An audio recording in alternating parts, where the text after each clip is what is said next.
Javers with the latest as we await President Trump's news conference. Quite the dramatic setup into this event, Eamon. Yeah, that's right, Sarah. We're expecting the president here any moment now. We're also expecting that lawmakers on Capitol Hill at this hour will be getting access to that whistleblower complaint that's at the center of this burgeoning Ukraine scandal that is now the focal point of this impeachment inquiry into the president of the United States. So we may see more information breaking. Even as the president's talking in the room where I am here in New York City, we may see information breaking out of Capitol Hill down in Washington simultaneously.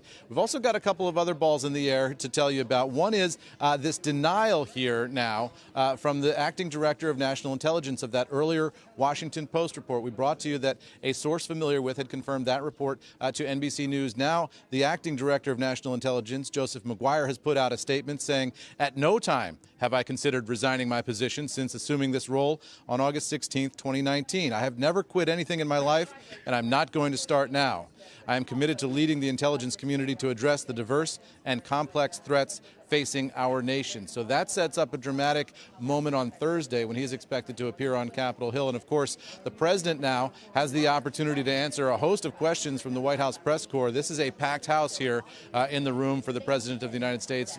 He's expecting a range of questions on Ukraine. And he got that little bit of a lifeline from the Ukrainian president earlier today, who said that he did not feel ultimately that he was pressured. He said, "No one pushed me." And he said the call he had with the president of the United States was totally normal. So that a little bit of a political benefit to the president coming into this press conference. And we'll see what he says in just a couple minutes' time, Sarah. Eamon, also, whatever people at home think about what's out there relating to this saga so far, importantly, it hasn't seen a breakdown in general of support or dissent for the president on partisan lines in terms of whether or not we're ever likely to see a two-thirds majority in the Senate against him. Yeah, look, that looks extremely unlikely at this point. The question is whether the Democrats will have enough political momentum here to even get to the point where they prepare articles of impeachment for a vote in the House of Representatives. That's, of course, the first step. A Senate trial and then removal from office is way down the road from here. So first, look at that House process to see how much momentum this impeachment inquiry actually is able to gain. And then what you're seeing from the president here is a rerun of some greatest hits, right? The president is rerunning some of his criticism of the Mueller investigation, calling this a hoax.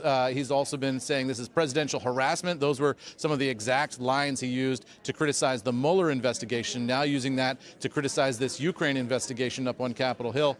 And he's also rerunning some of Bill Clinton's impeachment defense, which is that I'm the president here who's trying to get things done for the American people. I'm trying to pass legislation. I'm focused on what Americans really care about. Those guys on Capitol Hill, they're the ones who are focused on impeachment and playing politics here. The president specifically mentioned lowering drug prices as something he'd like to do. Also, the USMCA, the Mexico-Canada trade agreement with the United States, as two priorities that he says are being slowed down now as a result of this impeachment inquiry.